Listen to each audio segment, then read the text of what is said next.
कांग्रेस ने सीधे तौर पर चिराग पासवान, जो कि दोनों सीटों पर चुनाव लड़ने के लिए तैयार हो गए हैं, उनको भी साधने के लिए कह दिया है कि वो चाहें तो साथ आ सकते हैं, मिलकर चुनाव लड़ सकते हैं। यानी बिहार में नीतीश कुमार के खिलाफ, तेजस्वी यादव के भी खिलाफ एक नया गठबंधन बनने की तैयारी हो रही है। बार बार भाई वीरेंद्र के बयानों को हमेशा गलत ही समझना, ये भी गलत होगा। बिहार में कुछ ना कुछ तो होने जा रहा है। कुछ दिनों पहले रीतलाल यादव ने भी ये स्पष्ट तौर पर कह दिया था कि नीतीश कुमार और लालू यादव में सब डील पक्की हो गई। अब स्थिति यह है कि नीतीश कुमार को अपनी ताकत बढ़ानी होगी। बिहार में नीतीश कुमार भाजपा और राजद दोनों के साथ जाना नहीं चाहते। ऐसी स्थिति में नीतीश कुमार के पास ऑप्शंस बहुत लिमिटेड है। वो कहावत है ना, beggars can not be choosers. चूंकि नीतीश कुमार पहले दर्जे की पार्टी नहीं है और नीतीश कुमार का जनाधार भी पिछले चुनाव में खिसका है।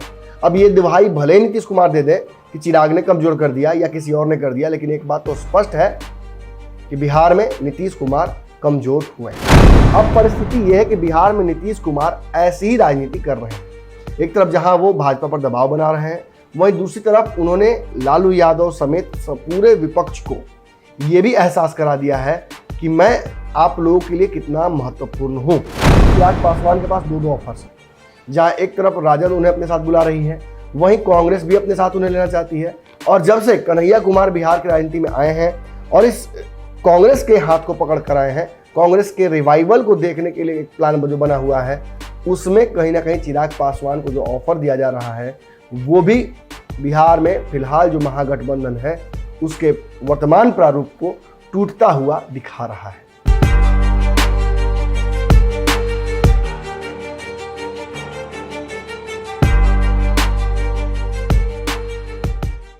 आह भी भरनी है और चुप भी रहना है, रंजिश भी करनी है और दोस्त भी कहना है। मौजूदा बिहार की राजनीति को इस मेरे एक शेर से ही समझाया जा सकता है, लेकिन फिर भी हम पंचनामा करेंगे, क्योंकि ये पंचनामा है।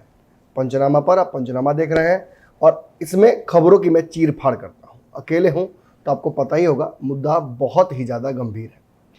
कल से बिहार के जो अलग अलग मीडिया पोर्टल्स हैं, उन्होंने एक नई शुरुआत कर दी है। उन्होंने कहीं ना कहीं ये सत्यापित कर दिया है कि बिहार में अब जो सरकार है वो आज नहीं तो कल गिर जानी है। इसके पीछे बहुत पुख्ता कारण भी है।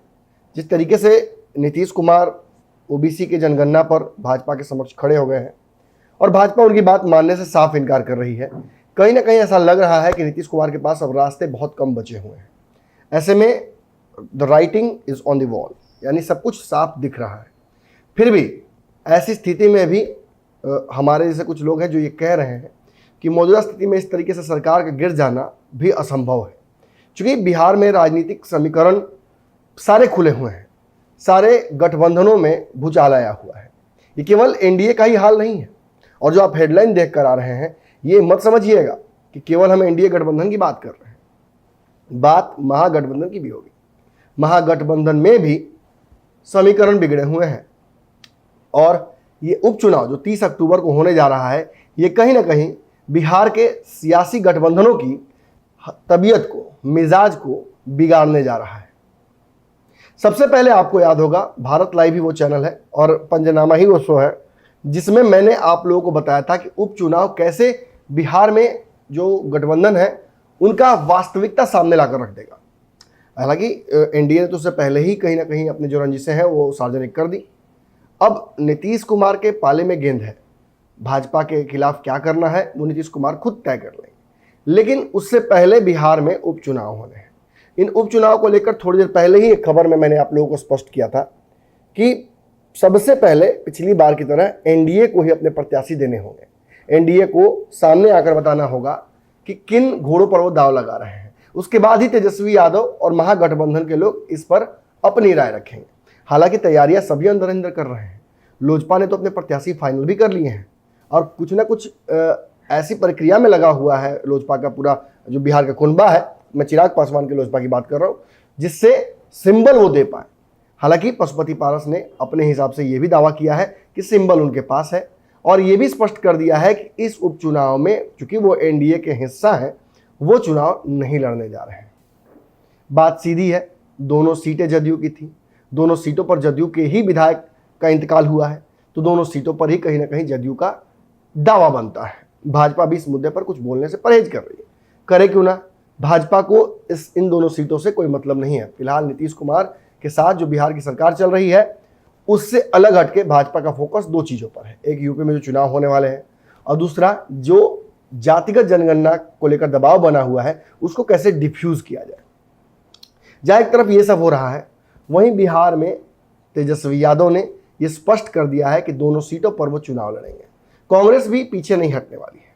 अभी कल ही तो कन्हैया ज्वाइन किए हैं, और इसके बाद ये चर्चा आम हो गई थी कि बिहार में राजद कन्हैया को आसानी से पचाने वाली नहीं है।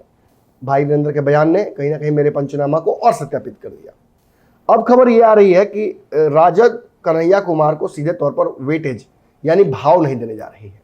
यानी अगर कोई महागठबंधन की मीटिंग्स होती हैं तो उसमें कन्हैया कुमार को बहुत ज़्यादा भाव और लहजा नहीं मिलने वाला है। ऐसी स्थिति में कांग्रेस के लिए सारे कारण हैं कि वो बिहार में अपने पुराने सहयोगी राजद, लालू प्रसाद यादव के पुत्र तेजस्वी यादव, इन सभी को कटघरे में खड़ा करे। और इसके और भी चांसेस तब बढ़ जाते हैं जब उपचुनाव में कांग्रेस की सीट से तेजस्वी यादव अपने प्रत्याशी को उतारने की बात कर देते हैं। तो ऐसे में कांग्रेस ने क्या किया है? कांग्रेस ने बिहार में एक 5 सदस्यीय टीम बना दी है जो उस सीट पर अपने प्रत्याशी को चयनित करेगी और उसकी घोषणा कराएगी शीर्ष नेतृत्व के माध्यम से। अब इस बीच एक बड़ा डेवलपमेंट हो गया है। क्या डेवलपमेंट हुआ है मैं बताता हूं आपको। इस बीच बड़ी खबर ये आई है कि जदयू ने दोनों सीटों पर अपने प्रत्याशी फाइनल कर लिए हैं और नाम भी कहीं ना कहीं अंदर अनखाने से सार्वजनिक हो गए हैं। एक तो बिल्कुल ही तय जो नजर आ रही थी नाम कि दिवंगत विधायक जो है शशिभूषण हजारी, उनके पुत्र अमन हजारी को कुशेश्वर स्थान से टिकट मिल रहा है। वहीं तारापुर से राजीव सिंह के नाम पर मुहर लग रही है। इतना ही नहीं, कहीं ना कहीं महागठबंधन के दल कांग्रेस ने भी इसको लेकर 5 सदस्यीय टीम की तैयारी की है। और कुशेश्वर स्थान चूंकि कांग्रेस बहुत कम मार्जिन से हारी थी, तो वो इस स्थिति में नहीं है कि वो सीट जो है वो दे दे राजद को। हालांकि आपको बता दें कि राजद ने भी इसको लेकर बहुत बड़ा दावा किया है। भाई वीरेंद्र ने ही बात करते हुए मीडिया से ये कह दिया है कि इन दोनों सीटों को जीतेंगे ही, साथ ही साथ बिहार में सरकार बनाने जा रहे हैं। यानी इस उपचुनाव के रिजल्ट के साथ साथ बिहार में सत्ता परिवर्तन को भी सत्यापित कर दिया उन्होंने। हालांकि भाई वीरेंद्र बड़बोले नेताओं में से हैं, बिहार की राजनीति में कई बार बहुत बड़ा बात बोल चुके हैं। कई बार उनके बात सही भी हुए हैं, कई बार गलत भी हुए हैं। पिछले 15 अगस्त को उन्होंने कह दिया था कि तेजस्वी ही झंडा फहराएंगे। हालांकि तेजस्वी ने झंडा फहराया, लेकिन अपने कार्यालय पर। उनका संशय कुछ और था। उन्होंने कहा था कि नीतीश की जगह इस बार फहराएंगे झंडा तेजस्वी यादव। यानी आप खेल समझ चुके हैं। एक बात और यहां बता दूं कि बार बार भाई वीरेंद्र के बयानों को हमेशा गलत ही समझना, ये भी गलत होगा। बिहार में कुछ ना कुछ तो होने जा रहा है। कुछ दिनों पहले रीतलाल यादव ने भी स्पष्ट तौर पर कह दिया था कि नीतीश कुमार और लालू यादव में सब डील पक्की हो गई है। केसी त्यागी के बयानों को देखिए या फिर जदयू के बलियावी जी के बयान को। बलियावी जी ने साफ तौर पर यह नहीं कहा जैसा कि अन्य लोग कह रहे हैं कि सरकार गिर जाएगी, लेकिन उन्होंने ये जरूर कहा कि हम पर दबाव कोई बनाकर कोई फैसला हमसे नहीं मनवा सकता है। बात यहाँ सीधी है। अगर नीतीश कुमार को भाजपा के साथ रिश्ते रखने हैं तो एक बात उन्हें मान लेनी होगी कि भाजपा जातिगत जनगणना कराकर अपने हाथ नहीं जलाना चाहेगी। ऐसी स्थिति में नीतीश कुमार स्वतंत्र हैं। केरल और अन्य राज्यों की तरह वो भी जातिगत जनगणना करा सकते हैं और इसका अगर चाहे तो वो अनाउंसमेंट भी कर सकते हैं, क्योंकि उनके साथ तो विपक्ष की पार्टियां और एनडीए के बाकी दल भी हैं।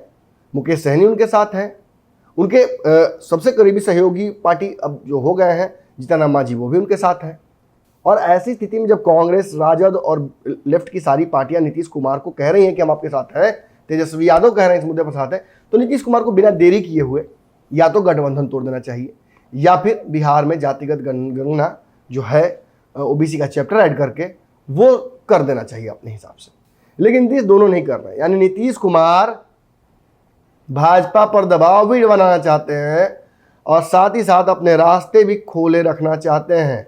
ब्याह में दूल्हा देखे हैं, चेन चाहिए, घड़ी चाहिए, रेडियो चाहिए, साइकिल चाहिए, मोटरसाइकिल चाहिए, हेलीकॉप्टर चाहिए।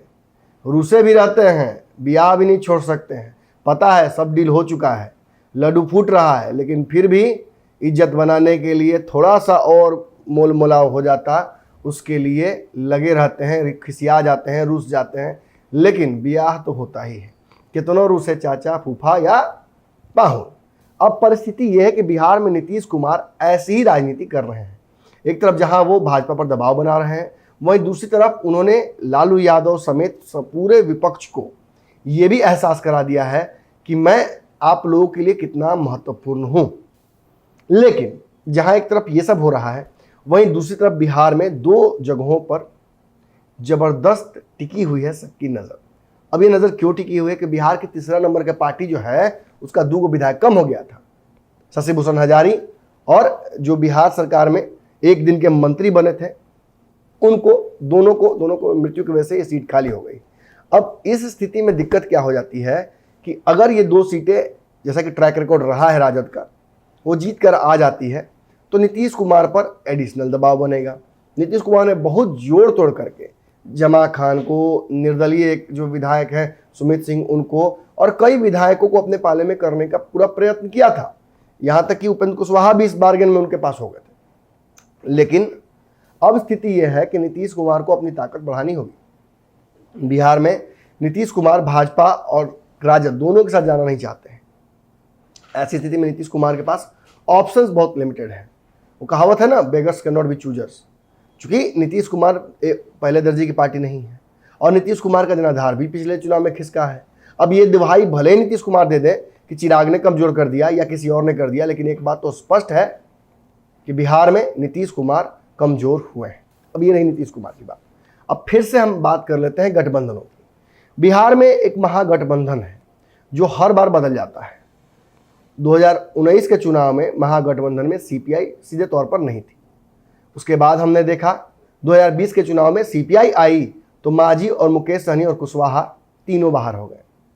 अब इस गठबंधन के बाद भी चुनाव बीत गया और अब उपचुनाव होना है, तो फिर आप समझ रहे होंगे कि महागठबंधन का प्रारूप तो बदलेगा ही। एक तरफ जहां कन्हैया के आने से राजद को बेचैनी बढ़ी हुई है, वहीं कुशेश्वर स्थान को लेकर कांग्रेस का दावा और 5 सदस्यीय टीम की घोषणा करना, चुनाव लड़ने का एक तरह से ऐलान कर देना, कहीं ना कहीं इस नए समीकरण को बिगाड़ती है। वहीं आपको एक और बात बता दें, कांग्रेस ने सीधे तौर पर चिराग पासवान, जो कि दोनों सीटों पर चुनाव लड़ने के लिए तैयार हो गए हैं, उनको भी साधने के लिए कह दिया है कि वो चाहें तो साथ आ सकते हैं, मिलकर चुनाव लड़ सकते हैं। यानी बिहार में नीतीश कुमार के खिलाफ, तेजस्वी यादव के भी खिलाफ एक नया गठबंधन बनने की तैयारी हो रही है। हालांकि इस बीच कांग्रेस की इन तैयारियों को झटका तब लगता है जब दिल्ली में चिराग पासवान की मुलाकात श्याम रजक से हो जाती है।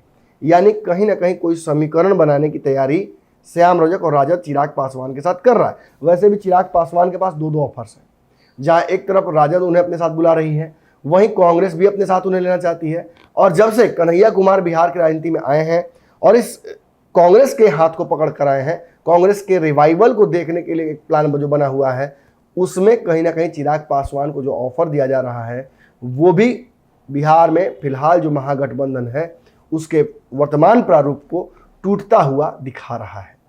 तो आज के पंचनामा मैंने स्थापित करने की कोशिश की कि कैसे बिहार में जो महागठबंधन है उसका प्रारूप बदलने जा रहा है।